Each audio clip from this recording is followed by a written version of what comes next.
एक लड़का अपस्टेयर्स गया और जैसे ही उसने दरवाजा खोला उसे ऐसा नजारा दिखा कि उसकी आंखें फटी की फटी रह गईं। वो डर और घबराहट में रोता हुआ नीचे भागा।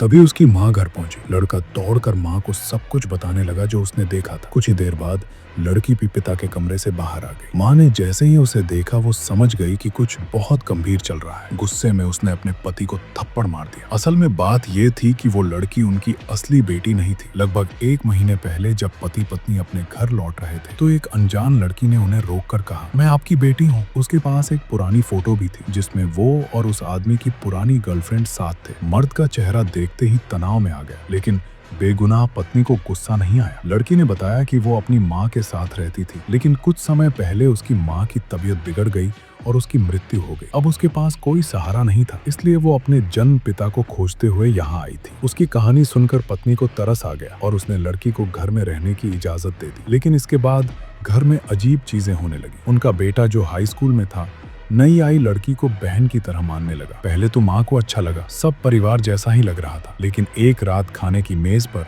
पति ने गलती से लड़की पर खाना गिरा दिया और जल्दबाजी में उसे साफ करने लगा। पत्नी को तभी कुछ गलत लगा। अगले दिन जब पत्नी काम से लौटी, उसने देखा कि पति लड़की के काफी करीब खड़ा है। इतना करीब कि ये पिता बेटी जैसा बिल्कुल नहीं लग रहा था। सच जानने के लिए पत्नी ने अपने पति की पुरानी पितृत्व रिपोर्ट ढूंढ निकाली और सरकार के सर्विस सेंटर जाकर असली रिकॉर्ड चेक करवाया। जांच के बाद पता चला लड़की की मां मरी ही नहीं थी। सब कहानी झूठ थी। लड़की शुरुआत से ही परिवार को धोखा दे रही थी। सच्चाई पता चलते ही पत्नी तुरंत घर की ओर दौड़ी। उसी समय उनका बेटा भी स्कूल से लौटा। वो ऊपर भागा और जैसे ही वो पिता के कमरे के पास पहुंचा, उसे अंदर से कुछ अजीब आवाजें सुनाई दी। उसने चौंक कर दरवाजा खोला और जो उसने देखा उससे वो दहशत में भर गया।